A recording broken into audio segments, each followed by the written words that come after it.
Ada tak mampu ni? Itu sama. Kamu penuh dengan bin tu.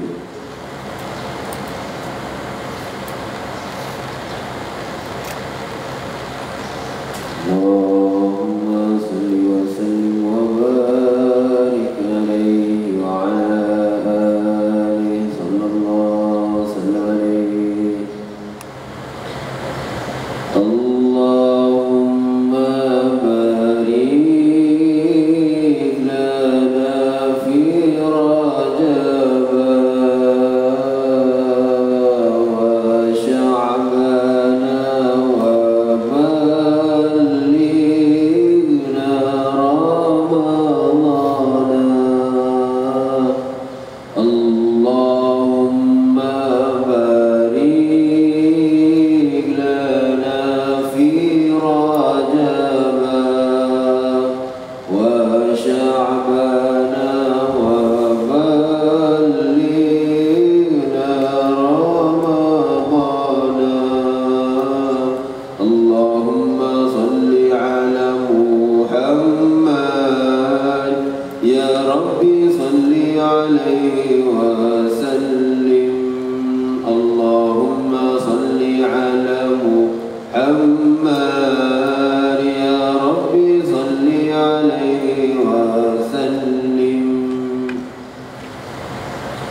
Alhamdulillah, alhamdulillah. Allahumma salli ala Sayyidina Muhammad Zainul Wujud wa sahibil maqam al-mahmud ma'adinil karam wal jud wa ala alihi wa sahbihi ajma'in. Alhamdulillah.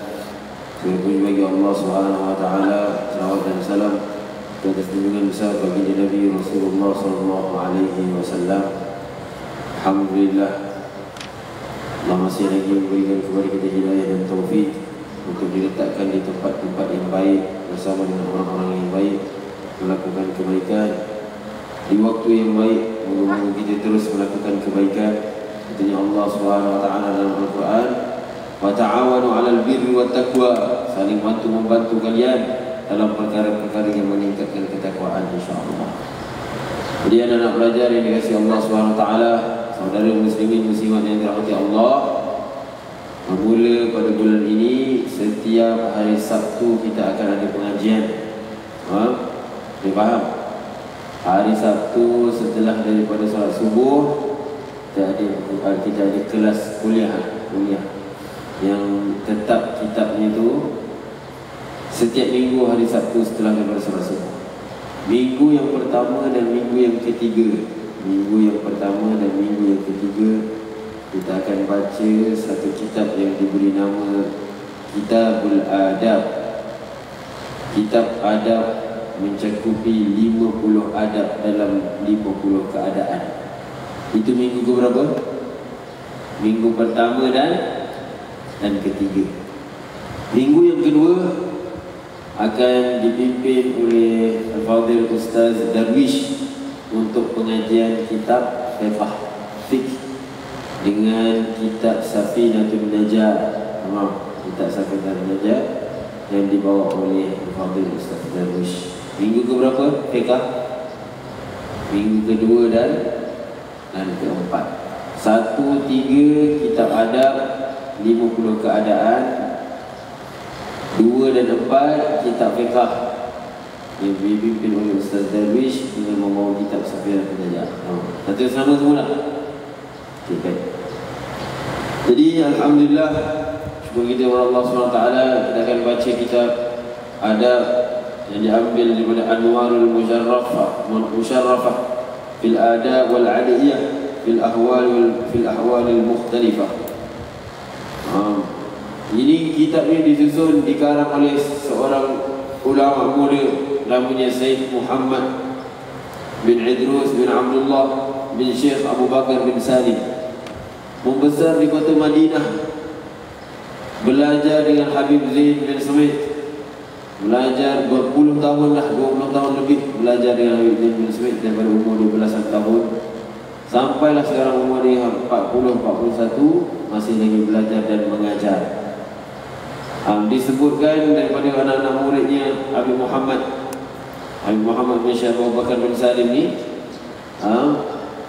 orang-orang di Indonesia ketika ada permasalahan masalah baru yang perlu kepada ijtihad yang baru ataupun nasihat-nasihat tentang apa isu yang berlaku di Indonesia, maka nanti kiai-kiai para ulama mereka ni akan tulis surat WhatsApp dan sebagainya bertanya kepada Habib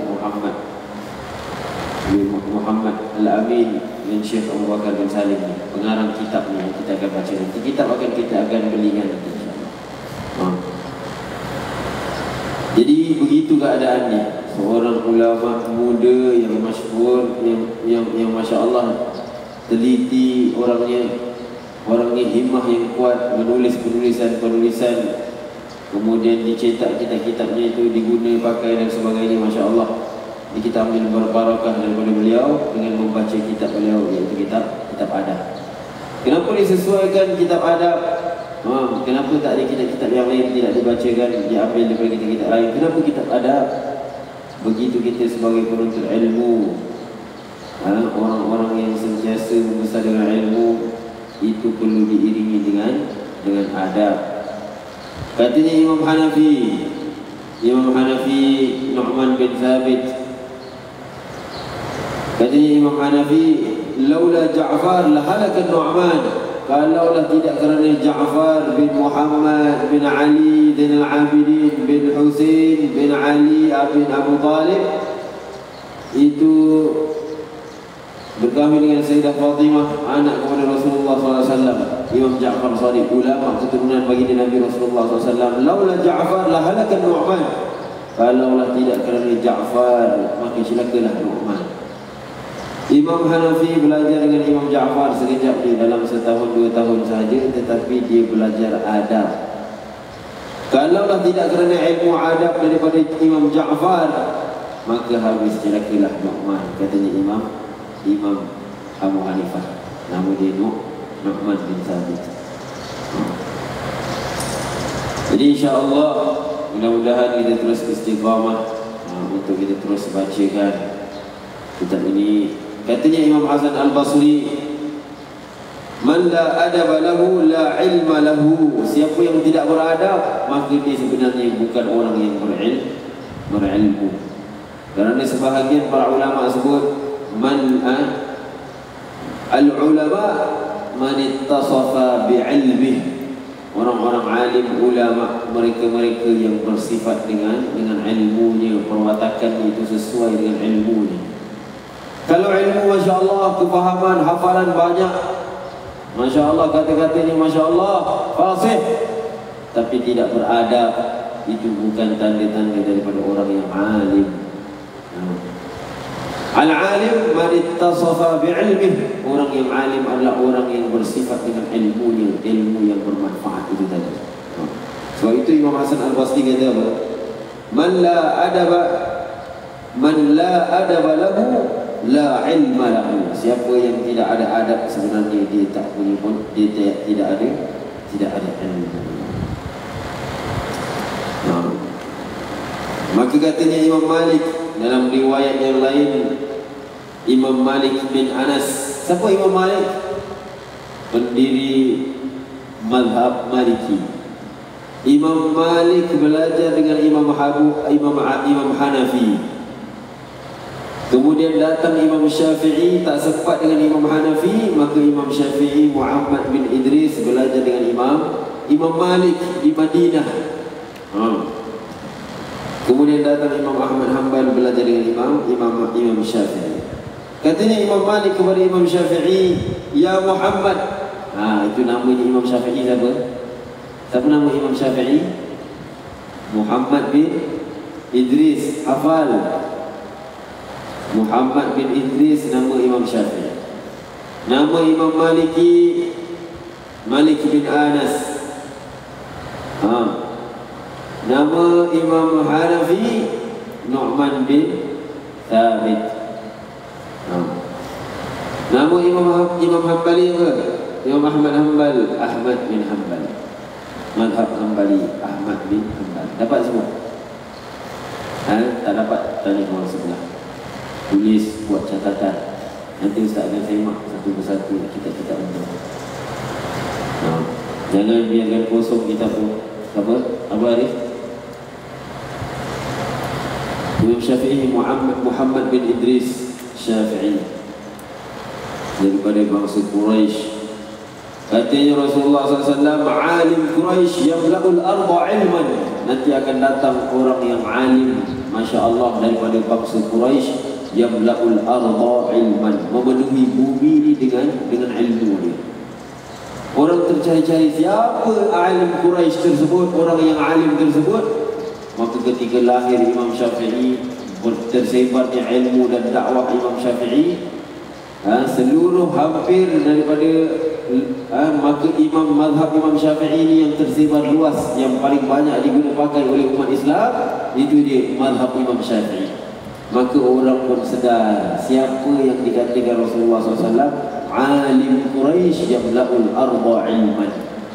Begitu Rasulullah dah isyaratkan dah, nanti ada orang yang alim daripada bangsa Quraisy, dengan ilmu dia tu yang memenuhi bumi. Mazhab itu dipakai paling banyak umat Islam di bumi ini sekarang ni, memakai mazhab Syafi'i. Begitu isyarat daripada Rasulullah SAW. Maka katanya Imam Malik bin Anas kepada Imam Syafi'i, ya Muhammad, ij'al ilmaka milhan wa adabaka daqiqan. Itu apa maksud dia?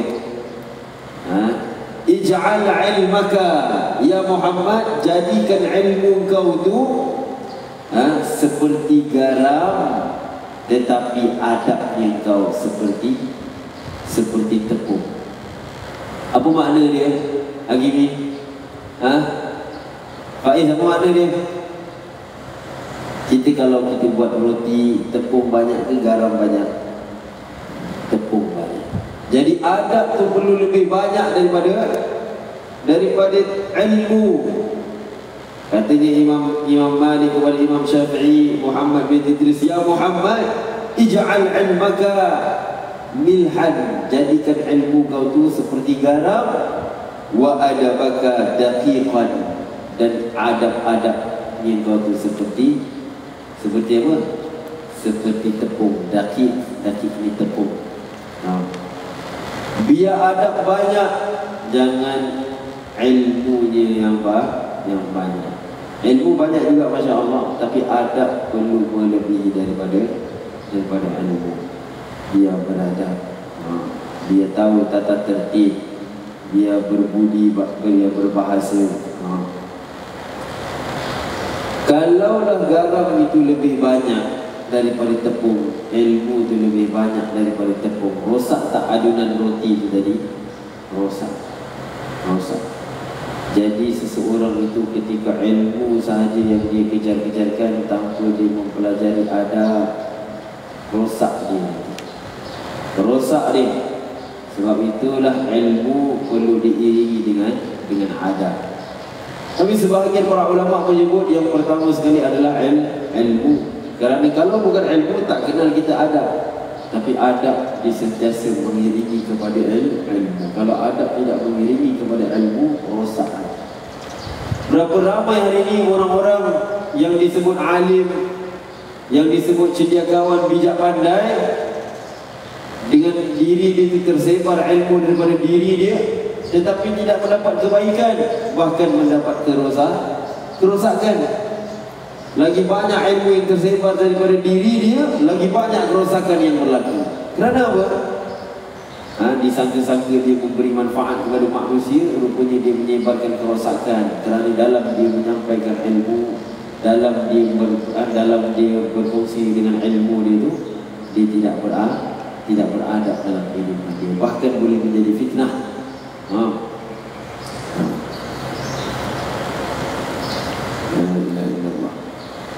Katanya Imam Ibnul Mubarak Imam Ibnul Mubarak berkata, nahnu ila qalilin minal adab ahwaju minna ila kathirin minal ilmi. Nahnu ila qalilin minal adab, perkara sedikit daripada adab yang kami pelajari dan kami amalkan, lebih kami perlukan daripada mempelajari ilmu yang banyak. ahwaju minna ila kathirin minal ilmi. Katanya Imam Ibnul Mubarak, perkara yang sedikit yang kami belajar daripada adab dan kami mengamalkannya, itu lebih lagi kami perlukan daripada mempelajari ilmu-ilmu yang banyak. Maknanya di sini kata Imam Ibnul Mubarak, biar ilmu itu sedikit dipenuhi dengan adab kemudian diamalkan, daripada ilmu yang banyak tidak beradab dan tidak sempat diamalkan. Dalam banyak tak beradab pula, tak sempat beramal. Biar ilmu itu sedikit tapi diamalkan dengan penuh adab. Jangan ilmu yang banyak tak beradab, tak diamalkan pula. Disebutkan para guru kami, ulama-ulama, orang-orang saleh, ilmu yang sedikit ketika diamalkan dengan penuh adab dan istiqamah, itu akan membuahkan kefahaman futuhat dalam ilmu. Nanti Allah akan buka lagi pintu-pintu kefahaman walaupun dia belajar sedikit. Akan tetapi kalau ada orang tu dia belajar kitab, Masya Allah, kitab besar, belajar Masya Allah, tapi tak beradab, Allah tak bukakan pemahaman dalam ini. Bimujarrad riwayah, kasratir riwayah, hanya banyak bercakap, hanya pandai bercakap, tapi ilmunya itu tidak sampai, tak diamalkan. Baik tu, maka penting tak adab dalam menuntut ilmu. Penting buahkan dalam setiap keadaan itu adab itu penting. La ilaha illallah. Katanya Imam Abdul Rahman Al-Qasim, khadamtul Imam Malikan, aku ni berkhidmat kepada Imam Malik. Katanya Imam Abdul Rahman Al-Qasim, aku berkhidmat kepada Imam Malik rahimahullah 20 sanah, 20 tahun. Imam siapa nama dia? Imam Abdul Rahman Al-Qasim. Tulis dengan kemas, cantik, susunnya elok. Imam Abdul Rahman Al-Qasim berkata, khadamtu Imam Malik rahimahullah ta'ala 20 sanah, 20 tahun. Fakana minha sanatani fil ilmi wa 18 sanatan fi ta'limil adab. Maka ketika aku berkhidmat kepada Imam Malik 20 tahun, 2 tahun itu aku hanya sempat 2 tahun saja aku sempat belajar ilmu. Baki 19 tahun itu aku belajar tentang adab-adab, akhlak, adab, tata tertib. Begitu keadaan orang yang belajar. Faya laitani ja'altu muddatan kullaha adaban. Kalaulah diberi, alangkah baiknya kalau seluruh 20 tahun itu aku gunakan untuk belajar adab. Maknanya di sini adab, akhlak, tata tertib, kesopanan itu semua lagi diperlukan. Itu dalam bab adab, tapi ilmu tetap yang pertama. Sebab itu Allah Subhanahu wa taala ketika menurunkan wahyu yang pertama, apa kalimah yang pertama yang diwahyukan oleh Allah kepada Rasulullah SAW melalui malaikat Jibril dalam Gua Hira? Kalimah apa? Iqra, baca. Dengan baca itu menunjukkan bahawa pentingnya ilmu dalam agama Islam. Sehari suntuk kita belajar, subuh kita belajar, kemudian kita lagi pagi belajar lagi menghafal, kemudian zuhur belajar lagi, kemudian asar kalau sempat tauhah, malam murajaah lagi. Begitu keadaan. Pentingnya ilmu dalam Islam. Lebih-lebih lagi yang menuntut ilmu, insya-Allah. Baik, katanya Imam Abu Hafs, berkata Imam Abu Hafs, at-tasawuf kulluhu adab. Ilmu tasawuf semuanya keseluruhannya itu berkaitan dengan adab. Likulli waqtin adab, setiap waktu memiliki adab-adab dia. Wa likulli halin adab, di setiap hal keadaan itu memiliki adab-adab dia yang tertentu. Wa likulli maqamin adab, dan di setiap kedudukan itu juga dia ada adab-adab yang tertentu. Faman lazimal adab balagha mablagha rijal, siapa yang selalu berpegang teguh, faman lazima, siapa yang selalu berpegang teguh, siapa yang selalu mengamalkan adab-adab, balagha mablagha rijal, niscaya dia akan sampai pada kedudukan yang agung sebagai seorang lelaki. Rijal, kedudukan yang agung, ada maqam di sisi Allah Subhanahu wa taala. Apa kata Imam Abu Hafiz? Ustaz ulang balik Allah. At-tasawuf kulluhu adab. Ilmu tasawuf itu semuanya seputar berkaitan dengan adab, kata Imam Abu Hafiz. Ilmu tasawuf itu semuanya berkaitan seputar perbincangan tentang adab. Likulli waqtin adab, di setiap waktu itu ada adab dan tertibnya.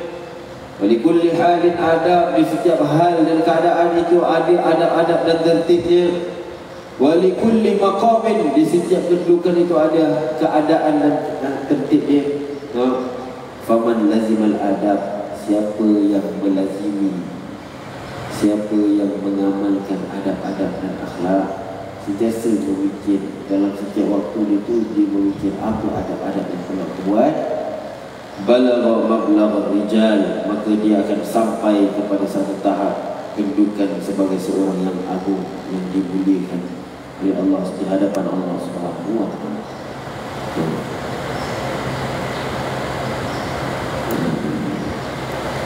Katanya Rasulullah SAW yang terakhir, rawahu Tabrani, hadis Rasulullah SAW,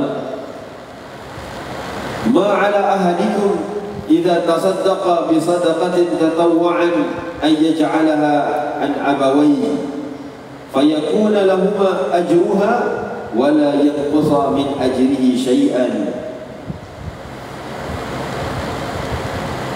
Katanya pengarang di sini, moga-moga dengan kitab yang dituliskan ini, yang dikarang oleh pengarang, ma'ala ahadikum idza tasaddaqa bi sadaqatin, katanya Rasulullah SAW, tatawwa'an yajlaha an abawayhi fa yakun lahum ajra wa la yanqusa min ajrihi syai'an. Ini doa ini daripada pengarang mengharapkan bahawa pahala karangan kitabnya ini dialirkan kepada ibu dan ayahnya. Kerana apa?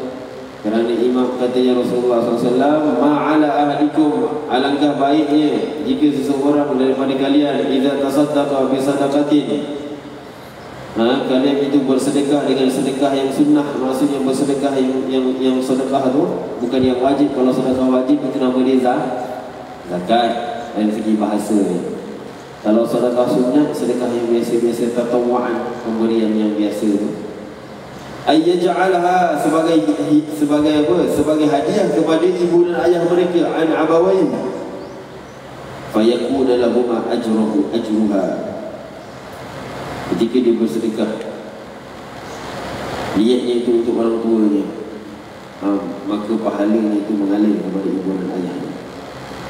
La yanqusu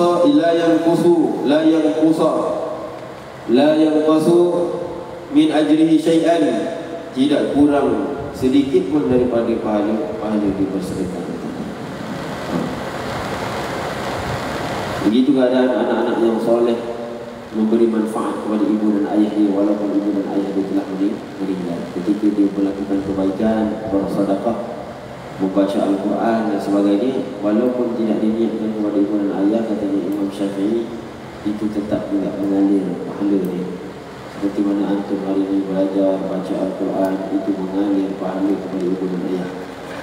Semoga kita terus istiqamah dengan keadaan ilmu, insyaAllah. Baik. Yang pertama, adab yang pertama, muka surat yang lain. Surat yang lain, buat muka surat baru. Adab yang pertama disusun oleh pengarang Sayyid Muhammad Amin bin Idris bin Abdullah bin Umar bin Syekh Abu Bakar bin Salim dilahirkan di Indonesia. Lahirnya pengarang ini di Indonesia, tapi menetap di Mekah, di Madinah lebih 20 tahun dah. Membesar dalam keadaan ilmu, karang banyak kitab, memperbahaskan tentang banyak masail dan isu-isu. Dan moga-moga dirahmati Allah Subhanahu Wa Taala. Moga-moga kita mendapat manfaat daripada karangan dia, untuk diamalkan dunia dan akhirat insya-Allah. Ila an qala bismillahirrahmanirrahim wa innaka la'ala khuluqin azim. Adab yang pertama adalah adab ketika akan tidur dan setelah daripada bangun tidur. Itu adab yang pertama.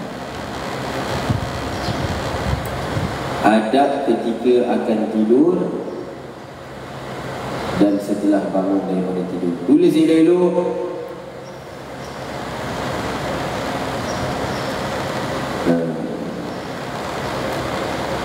Di antara adab-adab ketika tidur, katanya yang disebutkan di sini, yang pertama adalah berwuduk sebelum tidur.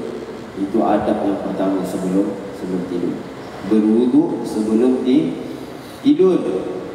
Disebutkan di sini Rasulullah SAW, tahiru hadhihi al-ajsad, bersihkan jasad kalian itu, tahharakumullah, maka Allah SWT akan membersihkan kalian, membersihkan hati kalian. Tahiru hadhihi al-ajsad tahharakumullah, kalau kalian membersihkan jasad kalian, mensucikan dia dengan wudu. Apa alat berwudu? Air dan tanah, tayamum. Jadi antara perbuatan mensucikan adalah apa? Wudu dan tayamum. Katanya disebut di sini Rasulullah SAW, tahiru hadhil ajsad, sucikan jasad kalian, tahharakumullah, maka Allah akan bersihkan hati kalian. Fa innahu laisa min 'abdin yabitu tahiran, sesungguhnya tidaklah seorang hamba itu tidur dalam keadaan suci, illa bata ma'ahu fi syi'arihi malakun, melainkan dalam keadaan suci, melainkan malaikat juga ikut menemaninya di kepalanya. Illa bata ma'ahu, melainkan datang malaikat di waktu malam tersebut menjaga kepalanya. Fi syi'arihi malakun. Waktu penting untuk berwuduk sebelum tidur. La yanqalibu sa'atan minal lail illa qala, tidaklah dia berpaling kiri dan kanan ketika dia tidur tu, pusing kiri pusing kanan, melainkan apa? Melainkan malaikat tu mendoakan orang yang sedang tidur dalam keadaan berwuduk itu tadi. Allahumma ighfir li 'abdika, ya Allah, ampunkan ini hamba Engkau. Fa innahu bata tahiran, kerana sesungguhnya dia ini tidur di waktu malam dalam keadaan suci. Begitu keadaan orang yang dijaga malaikat ketika tidur dia itu adalah apabila dia ingin tidur, dia berwuduk. Jangan tinggal wuduk sebelum tidur. Nanti setelah daripada murajaah pukul berapa? 11.30 malam. Ada yang murajaah sampai pukul 11. Sebelum masuk daripada tidur, buang dulu. Buang air kecil, kalau saya nak buang air besar, kemudian ambil wuduk. Ambil wuduk, bagusnya dulu witir 3 rakaat. Witir 3 rakaat baru masuk tidur. Ustaz, kalau saya nak terus masuk tidur boleh tak? Boleh. Terus masuk tidur, nanti bangun pukul 4.30, pukul 5 sebelum subuh, solat witir dulu. Kemudian baru murajaah dan tunggu solat subuh. Begitu sepatutnya tertib. Penting tak solat witir? Penting. Semua apa dalam hadis? Laisa binna man la yutar, bukan daripada kami mereka-mereka yang tidak mengamalkan solat witir.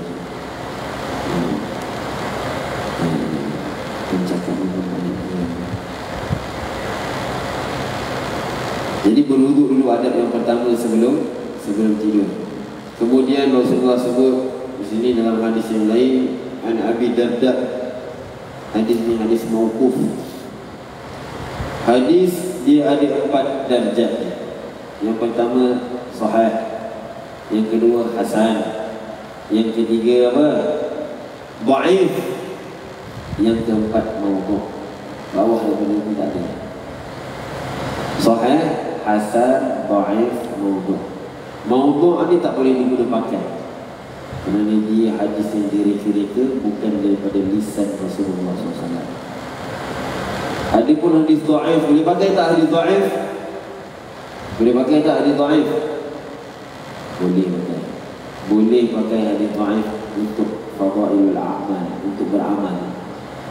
Kalau ada hadis kata Rasulullah SAW sebut, siapa yang berpuasa 1 hari di bulan Rajab, 1 hari ke apa hari ni lupa dah, akan diberikan qasar, istana di dalam syurga Allah SWT. Okay.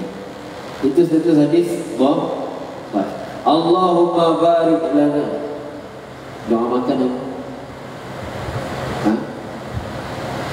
Pasti Fima razaqtana wa qina azabannar. Ada riwayat mengatakan itu hadis dhaif. Tapi boleh tak amal baca doa tersebut? Boleh. Cumanya tidak boleh dijadikan sandaran hukum. Hadis dhaif boleh dipakai. Kalau ada orang-orang yang mengatakan ini hadis dhaif, tak boleh dipakai, salah pemahaman. Hadis dhaif boleh dipakai. Kemudian atas dia hadis hasan, atas lagi ada hadis sahih. Hadis sahih, hadis hasan, hadis yang boleh dipakai untuk istinbat hukum, untuk mendirikan satu-satu hukum. Apa hukum jual beli? Mubah. Apa hukum menipu dalam jual beli? Haram. Ada tak hadis dia? Ada. Hadis sahih. Boleh dipakai. Contoh. Ini Abi Darda ni disebut hadis mauquf. Mauquf ini pembahagian hadis yang lain daripada bahagian hadis.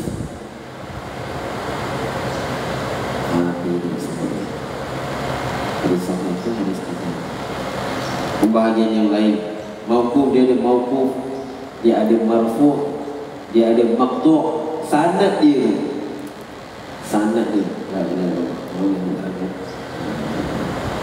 Hadis ni diambil daripada sahabat, pergi kepada tabi'in, pergi kepada tabi'in, pergi kepada tabi'in, sampai kepada ulama, sampai kepada Imam Bukhari contoh.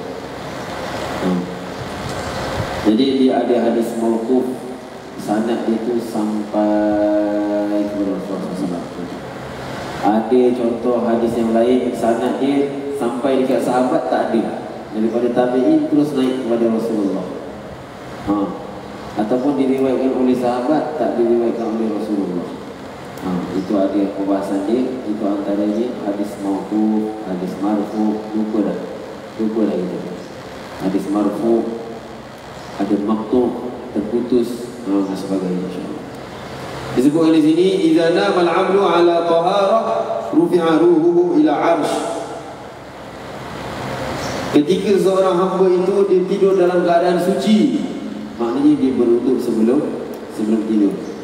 Idza nama al-'abdu 'ala taharah rufi'a ruhuhu ila al-'arsy. Diangkat ruhnya itu ke atas arasy. Maknanya dimuliakan oleh Allah Subhanahu wa taala ruh-ruh orang yang tidur dalam keadaan suci. Inna an-nafsa ta'ruju ila Allah taala fi manamiha. Sesungguhnya nyawa-nyawa seseorang itu naik menghadap Allah Subhanahu wa taala.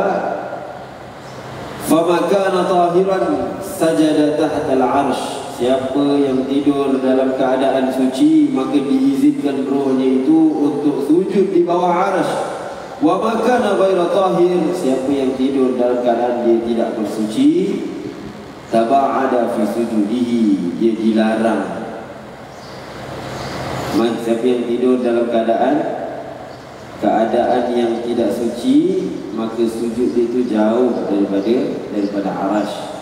Wa makana junuban, siapa yang berada dalam keadaan junub tidur, maknanya dalam keadaan hadas besar, dalam keadaan junub tidur, lam yu'zan laha fi sujud, dia tidak diberikan keizinan untuk melakukan sujud. Ruh dia itu tidak diberi keizinan untuk melakukan sujud di bawah arasy. Rawahul Hakim wa Tirmidzi, diriwayatkan oleh Imam Tirmidzi rahimahullah. Hadis ini hadis mauquf.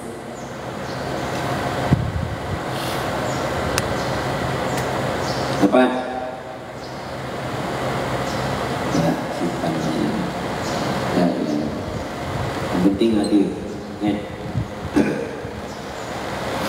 Kemudian menghadap ke kiblat, menghadap ke arah kiblat jika memungkinkan, kerana arah kiblat merupakan arah yang paling mulia. Ketika nak tidur menghadap kiblat, kata para ulama. Apa benda yang nak dihadap ke kiblat? Kepala ke? Dada ke? Kaki ke? Apa yang nak dihadap ke kiblat? Dada. Dada yang dihadapkan ke kiblat, kemudian dalam keadaan mengiring ke kanan. Maknanya apa? Kalau dia tidur menghadap ke kiblat, kepala dia mesti ke arah kiri, kaki dia ke arah kanan, dada dia menghadap ke kiblat, kerana dia melentang ke kanan. Orang yang melentang ke kanan. Itu daripada adab-adab tidur ketika tidur sebelum daripada tidur. Ada tak pendapat lain disebut menghadap kiblat juga, tapi cara tidur dia tadi bukan dada menghadap kiblat. Ada sebahagian para ulama menyebut kepala saja menghadap kiblat. Maknanya kaki dia arah sana. Kepala menghadap kiblat. Tadi dada menghadap kiblat. Sunnah Rasulullah SAW, dada menghadap kiblat, kepala ke sana, kaki ke sana.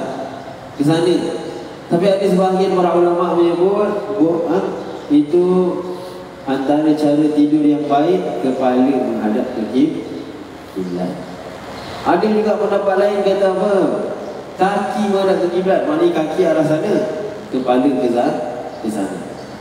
Apa sebab dia? Tadi kepala menghadap ke kiblat, kerana kepala antara anggota yang boleh dihadapkan ke kiblat.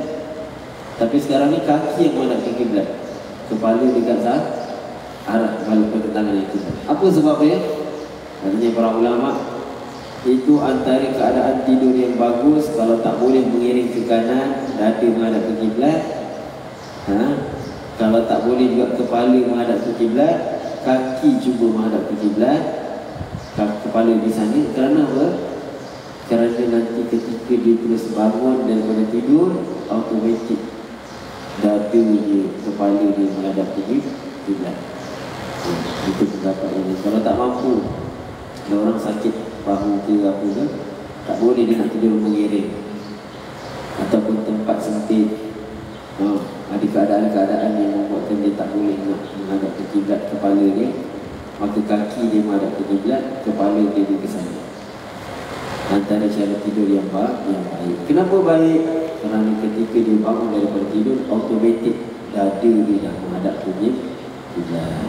Nampak tak keadaan dia? Kemudian tidur berbaring sebelah kanan. Idza ataita madja'aka fatawadda' wudu'aka lis-shalah, thumma taji' ala shiqqil ayman. Idza ataita madja'aka, ketika kalian datang kepada tempat tidur kalian, fatawadda' wudu'aka lis-shalah, maka berwudu'lah seperti mana wudu' untuk menunaikan salat. Summa taj'ala syiqqal ayman, kemudian berbaringlah ke atas lambung kanan, sisi kanan macam ni. Rawahul Bukhari wa Muslim. Apalagi ada adab sebelum tidur, bertaubat daripada maksiat, kerana dikhawatirkan ajalnya, kematian itu akan datang ketika dia tidur.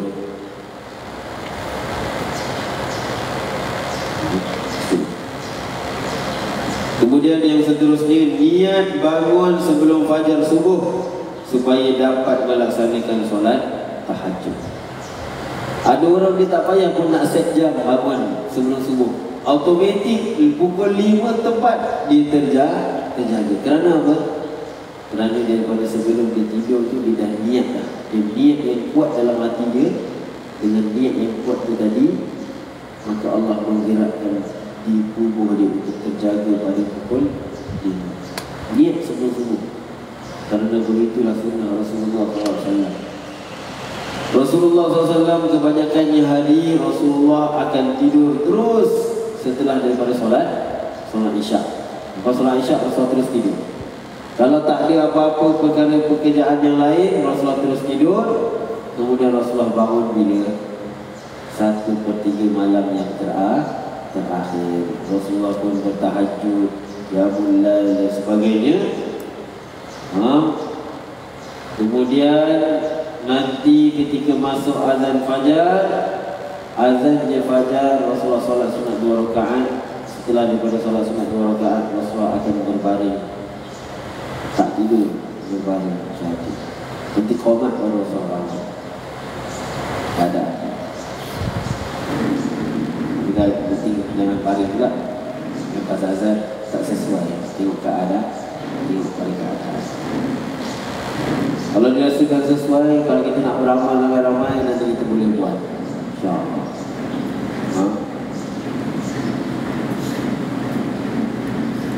Niat bangun sebelum fajar subuh supaya dapat melaksanakan solat sunat tahajud. Wa minal laili fatahajjat bihi nafilatan laka asa ay yab'atsaka. Yab'atsaka maqama mahmuda. Wa minal laili fatahajjat bihi nafilatan laka asa ay yab'atsaka rabbuka maqama mahmuda. Itu mencari kemuliaan. Allah dah sebut dalam Al-Quran, orang-orang yang menginginkan kemuliaan di sisi Allah Subhanahu Wa Taala adalah dengan bangun malam. Nak dunia ke nak akhirat ke, bangun malam. Qiyamul lail. Wa minal laili fatahajjat bihi nafilatan laka asa ay yab'atsaka rabbuka maqama maqam mahmuda, maqam yang terpuji. Begitu katanya Imam Syafi'i rahimahullahu ta'ala, man talabal ula saharal layali, siapa yang inginkan kemuliaan maka dia kena berjaga malam. Waktu terbaik berjaga malam 1/3 malam yang terakhir. Macam mana nak kira 1/3 malam yang terakhir? Malam maghrib masuk pukul berapa? Contoh maghrib masuk pukul 7. Nanti subuh masuk pukul 6. 7, 8, 9, 10, 11, 12, 1, 2, 3, 4, 5, 6, 11 jam. 11 tu dibahagi kepada 3. Dapat apa? Dapat 3 jam, 3.6. Contoh 3.6. Maka daripada pukul 7 tu tambah 3 jam setengah, tambah lagi 3 jam setengah, dapatlah 1/3 malam yang terakhir. Daripada pukul 7 maghrib tu tadi, malam tu dibahagi 3. Saya tak faham lah, nanti lukis kan, hari pukul 7 sampai pukul 6, buat 7, 8, 9, 10, 11, 12, 1, 2, 3, 4, 5, 6. Lepas tu bahagi 3. Lagi apa lagi? Tidur, sebelum tidur maka dianjurkan untuk solat sunat witir. Man khafa an la yaquma min akhiril laila falyutir awwalaha.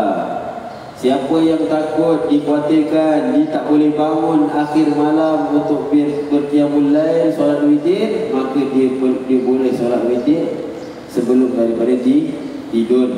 Yang penting setelah daripada solat Isyak. Wa man tami'a an yakuma akhiraha, siapa yang rasa untuk boleh bangun di waktu pada akhir malam, maka dia bagus untuk melakukan solat witir di akhir malam. Fa inna salata akhiril laili mashhudah. Siapa yang solat di akhir malam melakukan solat witir di akhir malam, sesungguhnya solat pada akhir malam ini masyhudah, syahidah. Syahidah ni apa? Awak dah sekolah rendah ni, sekolah menengah ni. Syahidah melihat, masyhudah itu dilihat. Dilihat oleh siapa? Oleh para malaikat pembawa rahmat. Disebutkan di sini, man fa inna salata akhiril laili, siapa yang mendirikan solat di akhir malam, masyhudah, itu disaksikan oleh siapa? Mahduratun, satu kelompok daripada malaikat rahmah, malaikat pembawa rahmat. Jadi begitu amalkan. Dah tahu, dah dengar, habis daripada murajaah malam pukul 10, pergi tandas, buang apa yang patut, ambil wudu, kemudian buat solat sunat witir. Ustaz, saya malas nak 3 rakaat panjang. Mulakan dengan 1 rakaat je dulu. 1 rakaat. Boleh tak witir 1 rakaat? Boleh tak? Boleh. Tapi kalau berterusan, sebahagian para ulama mengatakan makruh. Mulakan je dulu. Yang penting ada buat 1 rakaat pun. Kemudian nanti berlalu waktu, barulah buat 3 rakaat. Berlalu lagi waktu, buatlah 5 rakaat sampai dapat 11 rakaat kalau mampu. Jadi begitu, sebelum daripada tidur nak masuk asrama, solat dulu witir, baru berjalan pergi ke asrama, kemudian tidur. Baik? Ada soalan? Ada soalan? Enggak ada, perut aku sudah lapar. Ada soalan dah? Amirul, Adam, Faiz, Azhar, Nu'man bin Sabit.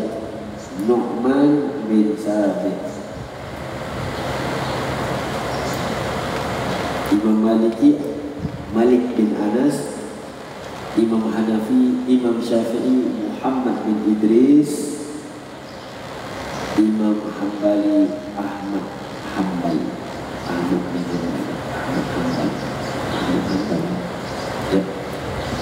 ya Syekh Google. Syekh yang paling alim sekali siapa? Paling banyak maklumat, Syekh Google. Imam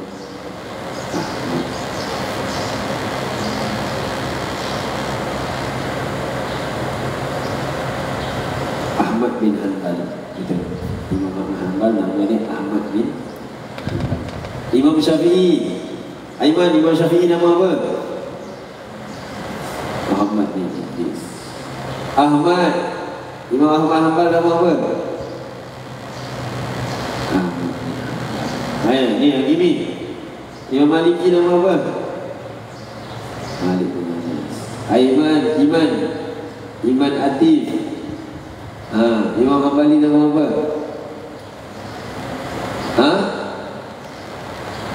Imam Hanafi. Hanafi. Lintas. Ikram. Dapat? Okey, baik. Nanti ada sambungan lagi, ada beberapa lagi adab sebelum daripada tidur. Kita akan sambung pada waktu-waktu yang akan datang. Ingat jadual kita lepas daripada subuh ni, daripada kita tidur dekat belakang tu, lebih baiklah kita belajar sekejap, kan? Betul tak? Makruh tidur sebelum subuh. Mewarisi kemiskinan. Takut tak miskin? Mana Ustaz, saya gentle lah. Tak takut miskin saya. Semuanya daripada Allah. La ilaha illallah. Mewarisi tidur selepas asar, mewarisi kegilaan. Dia main perasaan. Bangun asar, tahu pergi mandi. Sekali takbir, Allahu Akbar, buat apa? Salat subuh. Dia rasa dia dah masuk waktu subuh. Pernah jadi tak? Pernah jadi. Jangan ketawa. InsyaAllah nanti kalau ada rezeki, Kalau ada duit lebih ni, insyaAllah pihak Hafiz akan belikan kitab ni, kitab adab. Semua pun boleh pakai. Kitab-kitab yang madrasah bagi. Kitab apa? Adab Suratul Murid, Zakirah Musharrafah, kitab Syama'il. Itu simpan elok-elok. Itu nak pakai dekat madrasah je ke? Pakai sampai itu, sampai meninggal. Kitab ni boleh pakai nanti akan datang untuk antum menyebarkan dakwah, mengajar dan sebagainya. Boleh dipakai untuk dikemukakan. InsyaAllah ada lebih kita akan belikan.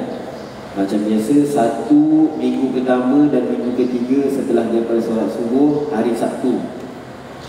Kitab apa? Kitab apa Pak Is? Minggu pertama, minggu ketiga kitab adab. Minggu kedua dan minggu keempat kitab fiqh. Namanya Safinah Belajar. Diajar oleh Ustaz Darwish insyaAllah. Jadi pen tu pukul di satu tempat. Buku simpan masing-masing. Nanti sebelum mereka makan, makanan dah sampai kan? Belum kan? Belum. Tu kemas serak kat belakang. Belakang tu kemas susun. Mana buku yang dia rasa hilang dia punya, bagi tahu. Syama'il Ustaz saya punya dah hilang, tak ada dekat belakang tu. Susun rak dekat belakang tu. Kitab-kitab tu susun. Nanti kita tengok semua. Boleh? Boleh? Nanti Afham baik kita tengok kan kawan-kawan saya nak susun yang besar, yang kecil, bagi teratur. Okey, ada soalan? Tak ada. Kitab-kitab ni pun simpanan tu simpan, bawa setiap hari Sabtu. Okey. Pensel tu bawa pergi letak dekat meja Ustaz Azad. Okey, gini. Assalamualaikum warahmatullahi wabarakatuh.